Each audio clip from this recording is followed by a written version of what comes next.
So hey guys, welcome back to a new video. आज की ये वीडियो होगी हमारी यूनिट 6 जो कि हम लोग पढ़ रहे हैं बीपीसीसी 109 डेवलपमेंटल साइकोलॉजी और विकासात्मक मनोविज्ञान, जो कि एक ही नाम है हिंदी इंग्लिश में। तो उसमें हम लोग आज पढ़ना है यूनिट 6 जो कि है भौतिक एवं प्रत्यक्षिक विकास। तो इसमें हम लोग को सहनशील, निष्क्रिय, अप्रतिरोधी एवं अमन माना जाता है। ठीक है। शारीरिक संवर्धन, वृद्धि और परिवर्तन। ठीक है। आमतौर पर शरीर के अंगों की तुलना बच्चों का सिर बड़ा होता है जब वो पैदा होता है, जो बहुत छोटा, कोमल, मखमली, सुकुमार और नाजुक सा दिखाई देता है। उसकी आंखें बड़ी, नाक छोटी और गला अपेक्षाकृत मोटे होते हैं। ठीक है। बच्चे छोटे से ही अपना मोटापा और चुलबुलापन खो देते हैं, जो आमतौर पर उनके शैलावस्था से जुड़ा होता है। उदाहरण के लिए 5 वर्ष की आयु तक त्वचा के नीचे की वसा की परत 9 महीने के बच्चे की वसा की परत के लगभग आधी मोटाई कम हो जाती है। बचपन के दौरान वसा का कम होना और मांसपेशियों का बढ़ना आम बात होती है, जिससे कि आप अपने हाथ पैर को कराटे मूव दे पाओ, क्योंकि जिसकी मसल्स अच्छी होती है, लोग बॉडी मतलब जिम में जाके क्या करता है, अपनी मसल्स बिल्डिंग पे ही करता है, जिससे कि आपके हाथ में जब आप फोर्स क्रिएट करो तो अधिक से अधिक फोर्स क्रिएट हो, आपकी मसल्स उस चीज़ों का अच्छे से वेट अच्छे से उठा पाए और बहुत बॉडी मजबूत हो जाए। ठीक है। तो फुर्ती आए आप में। ठीक है। शारीरिक विकास वृद्धि के बाकी अंगों के अनुपातिक बदलाव के साथ साथ बच्चे के अंदर एक और बड़ा बदलाव सामने आता है, जो दांतों का विकास होता है। दांतों का विकास, दांत हमारे शरीर के सबसे मजबूत होते हैं, जिसे दंत वल्क कहा जाता है। वो सबसे मजबूत तत्व होता है हमारे पूरे शरीर का। यह सभी जानते हैं कि बिना दांत के पैदा होते हैं बच्चे, बिना दांत के पैदा हो, लेकिन पहले साल में ही दांत निकलते हैं। इससे उनके चेहरे की संरचना में भी बदलाव आना शुरू हो जाता है। हालांकि बच्चे के दांत स्थायी नहीं होते, जो अंततः बच्चे के दूध के दांत गिरने के बाद नए दांत मसूड़े के माध्यम से ऊपर की ओर आने लगते हैं। बच्चों में और भी सारे परिवर्तन आते हैं, जिसका सामना उनके द्वारा किया जाता है। ये परिवर्तन उनके यौवन से पहले के वर्षों में आते हैं। ये उनके यौवन से संबंधित होता है। 5 से 9 वर्ष की उम्र के बीच गुर्दे संबंधी ग्रंथियां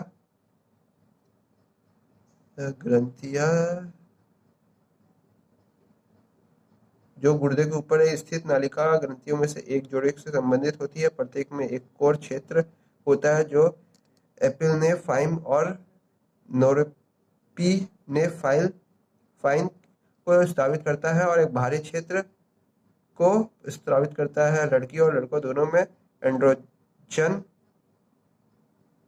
के निर्माण और विकास की वृद्धि करती है। लड़कों के चेहरों में बालों और मांसपेशियों के विकास से जुड़ी होती है, और जिनमें लड़कियों और लड़कों दोनों में जगन बाल और बगल के बाल होते हैं।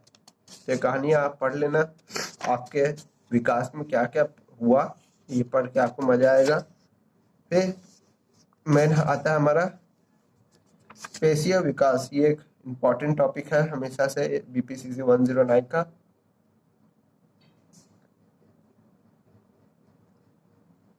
तो हमेशा से एक इम्पॉर्टेंट टॉपिक रहा है पेशीय विकास।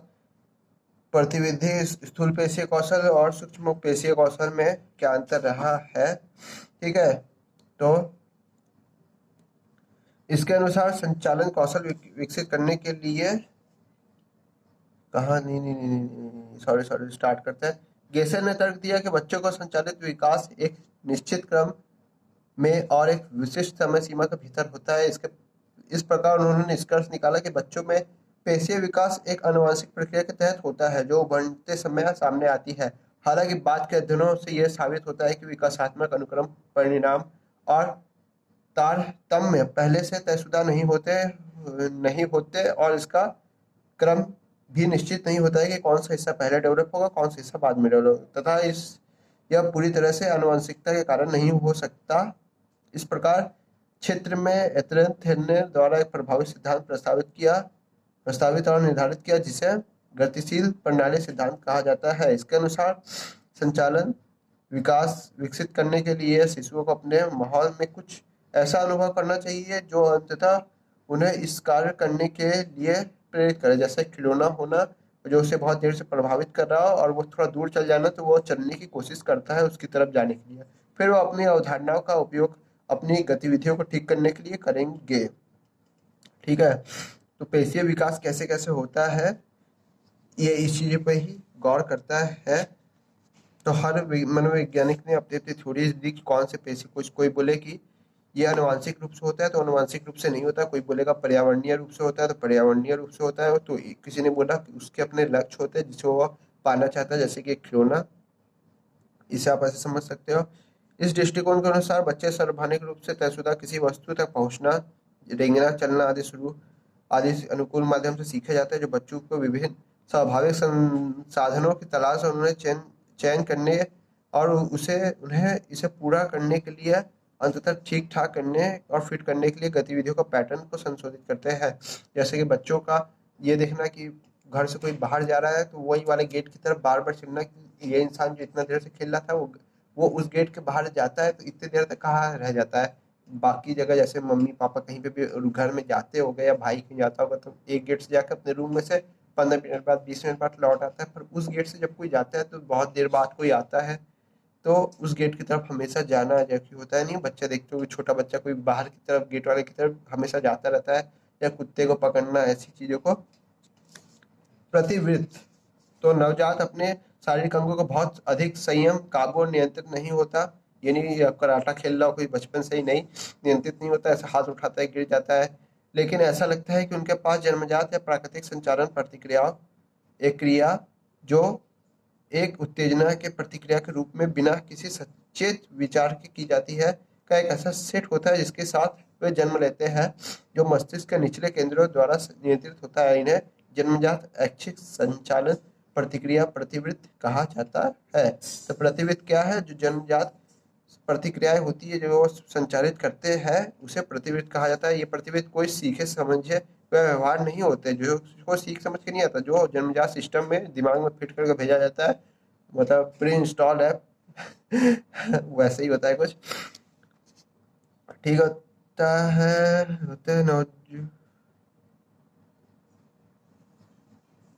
जब कोई शिशु के गालों को धीरे से चलाता है तो वह उससे व्यक्ति को दिशा में अपना सिर घुमा लेता है। इसे रूटिंग प्रतिवर्त कहते हैं। जन्मजात या प्राकृतिक प्रतिक्रियाओं का एक अनुकूल महत्व होता है और इन प्रकार इसे आनुवंशिक रूप से जीवित रहने के तंत्र के रूप में माना जाता है। शिशुओं में एक और चूसने वाले जन्मजात और प्राकृतिक गुण होता है जिसे चूषण प्रतिवर्तन होता है, जिससे शिशु को भोजन मिलता है। वो अपने शिशु को निप्पल या स्तन को भोजन से जोड़ने से पहले ही पोषण प्राप्त करने में सक्षम बनाता है। जैसा कि जन्म के होने के समय माँ का दूध पीना ये कोई सिखा के भेजा जाता है, ऊपर से प्री इंस्टॉल होता है, तभी वो आकर के करता है। स्थूलीय पेशल क्या होता है? स्थूलीय पेशीय कौशल, स्थूलीय पेशीय कुशलताओं से तात्पर्य उन क्रियाओं पर नियंत्रण होता है जो शिशु को उनके वातावरण से हिलने डुलने, घूमने फिरने, इधर उधर चलने में मदद करती है।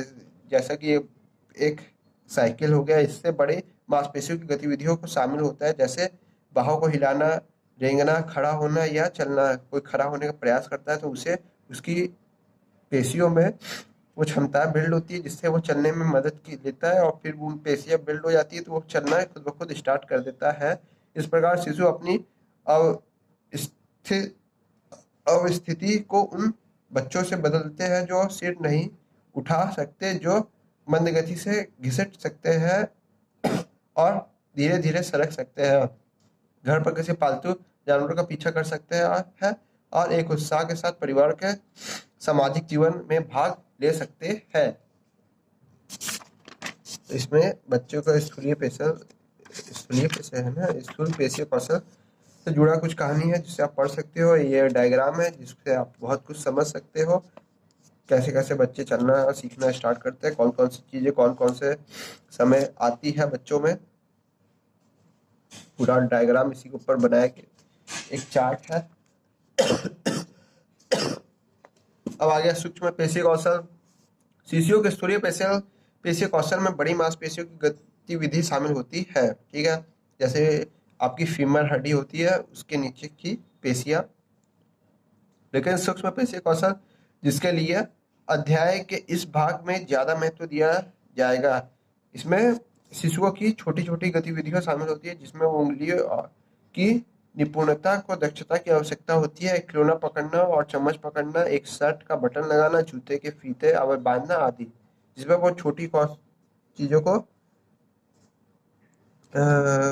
समझता है। जन्म के समय शिशुओं को अपनी प्रेरक तंत्रिका कौशल पर कोई नियंत्रण और संयम नहीं होता, लेकिन कुछ करने, विशेष रूप से अप्रिय करने, पहुंचने और पकड़ने की शुरुआत माहौल के साथ साथ बातचीत करने की उसकी क्षमता में एक बहुत उपलब्धि होती है।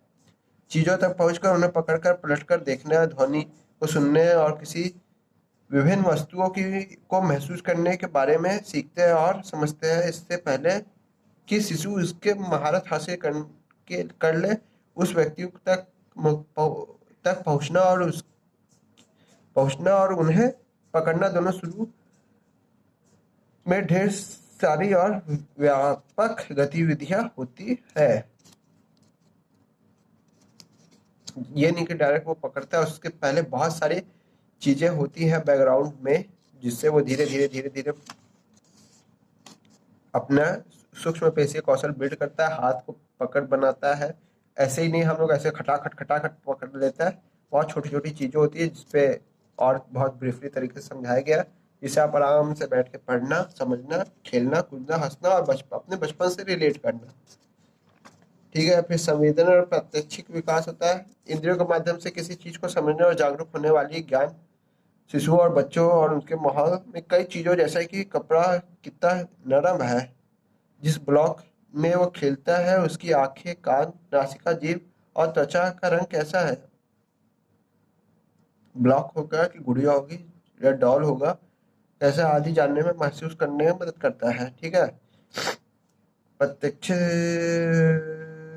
मदद करता है। संवेदी रिसेप्टर्स के साथ सूचना के अंतरक्रिया को परिणाम होता है। प्रत्यक्षण उन सभी की व्याख्या होता है जो व्यक्ति द्वारा महसूस की जाती है कि देखो मम्मी कपड़ा कितना सॉफ्ट है। उदाहरण के लिए कान से संपर्क करने वाली तरंगे संकेतों, इशारों और लहरों को या तो संगीत, ध्वनियों या शोर के रूप में समझा और महसूस किया जाता है। जैसे बचपन में आप गिलास अपने कान में डाल के रखते थे, कितनी अच्छी आवाज आ रही है। पारिस्थितिक दृष्टिकोण, गिब्सन ने कहा कि हमारे संवेदी आंकड़ों की बिट्स एवं टुकड़ों को मिलाकर संसार के संबंध में प्रत्यक्षण नहीं करना चाहिए, बल्कि यह प्रतिपादित किया गया था कि हमारी प्रत्यक्षित प्रणाली माहौल एवं पर्यावरण द्वारा प्रदान की जाने वाली समृद्ध जानकारी से चयन करती है। पारिस्थितिक दृष्टि और दृष्टिकोण प्रत्यक्षक क्षमताओं को अनुभव करने और समझने वाले की दुनिया में उपलब्ध जानकारी से जोड़ते हैं। ठीक है। इसलिए यह निष्कर्ष निकाला जा सकता है कि अवधारणा और परिकल्पना जो हमें दुनिया के संपर्क में लाती है, वह एक दूसरे को प्रभावित करती है और इससे अनुकूल भी होती है। स्पर्श कैसे होता है, बच्चे कैसे स्पर्श छूते हैं और कैसे कैसे स्पर्श को समझते हैं। हाथ और पैर को बचपन में आपको लोगों को पैर में गुदगुदी लगती होगी और अभी नहीं लगती होगी, तो उस समय के स्पर्श और इस समय की स्पर्श में चीजें बदल जाती है। और शिशु शुरू से स्पर्श करने पर प्रतिक्रिया करते हैं, जैसे कि मुस्कुराना, कि इसके बारे में पहले ही चर्चा की गई कि गालों को छूने पर शिशु सिर मुड़ मुड़ मुड़ता है और उसके हाथों को छूने पर आमतौर पर उसकी चूसने वाली गतिविधियां शुरू हो जाती है। यह भी साबित किया गया कि स्पर्श शारीरिक विकास को प्रोत्साहित करने में मदद करता है, संवेगात्मक विकास के लिए आवश्यक और महत्वपूर्ण होता है। जन्म के पूर्व काल पर प्रसव पूर्ण अवधि के दौरान मुंह, हथेलियां, पैरों और तलवों और जननांगों जैसे क्षेत्र छूने से सबसे पहले संवेदनशील हो जाते हैं। छूने से पहले ही संवेदनशील हो जाते हैं, ऐसी धारणाएं है। ठीक है। स्वाद और गंध, शोधकर्ता ने साबित किया कि स्वाद के प्रति संवेदनशील आमतौर पर जन्म से पहले भी मौजूद होती है। एक अध्ययन के लगभग थोड़ी अवधि में भ्रूण के एम एबिनियोटिक द्रव में स्कैरिन मिलाया गया और यह पाया गया कि उसमें निगलने की प्रक्रिया में वृद्धि हुई। एक अन्य अध्ययन में पता चला कि जो बच्चे सिर्फ 2 घंटे के थे उन्होंने मीठे, कड़वे और खट्टे घोल और स्वाद चखने पर अलग अलग चेहरे का भाव बनाया। बस 2 घंटे के बच्चे भी स्वाद को पहचान कर ले रहे थे कि क्या चीज़ खट्टा है, क्या चीज़ मीठा और क्या चीज़ कड़वा है, और अलग अलग तरीके से एक्सप्रेशन दे रहे थे। 2 घंटे के बच्चे मात्र। और आज के समय में आप लोग को कुछ अंदाजा ही नहीं है, खा रहे, ठूस रहे, हाँ अच्छा लग रहा है, अच्छा लग रहा है। जब भ्रूण स्वर्ण क्षमता मतलब सुनने की क्षमता, जब भ्रूण अपनी माँ के गर्भ में पल रहा होता है तो स्वर्ण क्रियात्मक हो जाता है और यह माँ की आवाज़, संगीत आदि सुन सकता है, और यह किसी भी अन्य महिला की आवाज़ की तुलना में अपनी माँ की आवाज़ को वरीयता दिया जाता है।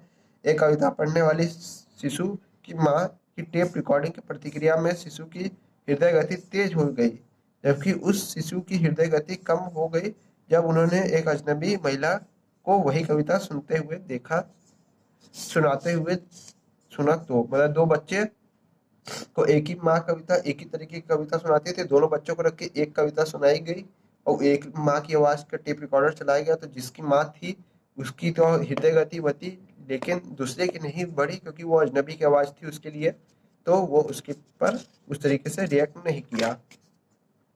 ठीक है। दृष्टि का निर्माण कब होता है? मनुष्य अपने पर्यावरण की खोज करते समय किसी भी अन्य इंद्रियों से अपनी दृष्टि पर निर्भर करता है, और यह शिशु पर भी सच साबित होता है। लेकिन जन्म के समय शिशु की इंद्रिया में दृष्टि सबसे कम विकसित होती है, मतलब आंखें सबसे कम विकसित होती है, क्योंकि शिशुओं की आंख और मस्तिष्क में दृष्टि संरचना अभी पूरी तरह से नहीं बन पाती है।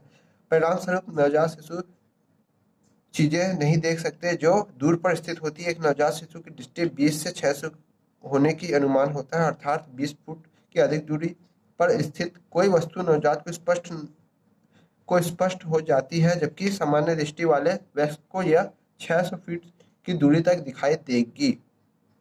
शिशु में 6 महीने तक नजर की तीक्ष्णता 20 से 25 या 20 से 30 तक सुधर जाती है। अपने जन्म से ही शिशु लोगों के चेहरे को देखने के लिए आकर्षित होते हैं। दिलचस्प बात यह है कि उच्च कॉन्ट्रास्ट वाले क्षेत्रों पर अपना ध्यान केंद्रित करते हैं, जहां सबसे अधिक अंधेरा सबसे हल्के प्रकाश से मिलता है, जहां सबसे गहरा अंधेरा सबसे हल्के प्रकाश से मिलता है। इसलिए सबसे पहले वो अपने माता पिता के बालों को देख सकते हैं, लेकिन 2 महीने की उम्र में आते आते वो अपनी आंखों पर अधिक ध्यान देते हैं, क्योंकि आंखें का सफेद भाग एक गहरे भाग को घेर लेता है। ऐसे बच्चे को बातचीत करने के लिए, उनकी देखभाल करने हेतु दूसरों को आकर्षित करने के लिए अनुकूली तरीके के रूप में समझा जा सकता है। गहनता प्रत्यक्षण दुनिया के 3 आयामों में देखने की क्षमता को गहनता प्रत्यक्षण कहते हैं, कि किसी को 3D रूप में देखना, समझना। ठीक है। प्रत्यक्षण कहते हैं जहाँ लोग एक दूसरे से और स्वयं के वस्तु का अनुमान, दूरी का अनुमान लगाते हैं। यह पर्यावरण की खोज, इसे समझने और बाद की पेशी या गतिविधियों को संचालन और मार्गदर्शन करने में महत्वपूर्ण भूमिका निभाती है। शिशुओं के गहनता प्रत्यक्षण का अध्ययन करने के लिए गिब्सन और वॉक द्वारा प्राचीन प्रयोग किया गया। इन्होंने प्रयोगशाला में एक प्लेजिक्स ग्लास या प्लेजिक्स कांच का एक बहुत ही सूक्ष्म आकार के टीले का निर्माण किया। कांच के नीचे JR के नीचे O और एक क्या है, कांच के नीचे की और एक चेयर बोर्ड पैनल गेम खेलने के लिए आमतौर पर काले और सफेद रंग के बोर्ड के साथ उथले और छिले पानी की सतह, और कांच के कई फुट नीचे एक चेयर बोर्ड पैटर्न के साथ एक गहरे पानी की सतह थी। उन्होंने माताओं को कहा कि वह अपने शिशुओं को कांच पर घिसने के लिए मनाए। उन्होंने अवलोकन किया कि शिशुओं ने उनके उथले हिस्से के को आसानी से पार किया, लेकिन गहरे हिस्से को परहेज किया, और दर्शाया गया कि गहराई का अनुभव करने लगते हैं। इस प्रकार उन्होंने शोध में अध्ययन किया कि निष्कर्ष निकाला निष्कर्ष निकाला कि लगभग जिस आयु के बच्चे घिसना शुरू करते हैं वह गिरने ड्रॉप ऑफ से बचने के लिए गहराई और उथली सतहों के बीच अंतर को समझ जाते हैं। मतलब जो बच्चे घिसना स्टार्ट करते हैं वो गहराई और दूरी का अंतर समझने स्टार्ट कर देता है।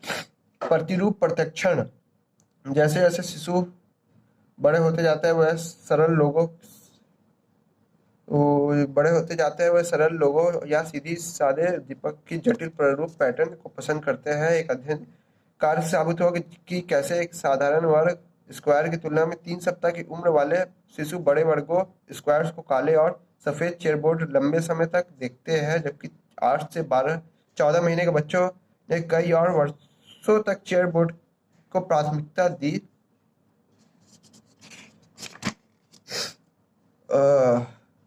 मुखावृत्तीय प्रत्यक्षण मतलब आप चेहरा को ध्यान में रखना एक अच्छी तरह से स्थापित हो चुका है कि शिशु अपने जन्म के तुरंत बाद ही मानवीय चेहरे को बहुत रुचि दिखाते हैं। मुखावृत्तीय प्रत्यक्षण पर लागू होने की प्रतिरूप में संरचना की खोज की तुलना में 3 महीने के बच्चे को जब 3 महीने के हो जाते तो वो चेहरे और आवाजों का मिलान करना शुरू कर देते हैं और नर और मादा चेहरे के बीच अंतर की भी पहचान कर लेते हैं, कौन नर है कौन मादा है। वस्तु प्रत्यक्षण जिसमें वो की स्क्वायर और क्या बोलते हैं ट्रायंगल और पिरामिड ये सब में अंतरता समझने लग जाते हैं। और आगे इंटरमोडल प्रत्यक्षण जिसमें वो टेनिस के लॉन और खेलते या देखते समय देखते हैं तो होता नहीं, आगे से पतला और पीछे से आगे से चौड़ा और पीछे से पतला दिखाई देता है, तो तब भी वो समझ जाते हैं कि कहाँ पे कितनी लंबाई और कितनी चौड़ाई होती है। जैसे कि क्रिकेट के मैच की पिच टीवी में दिखाई देती है वो उतनी लंबी होती नहीं है, इतनी बड़ी बस वो लंबी होती है। उसका प्रत्यक्षण हम लोग अपने दिमाग में किस तरीके से बनाते हैं।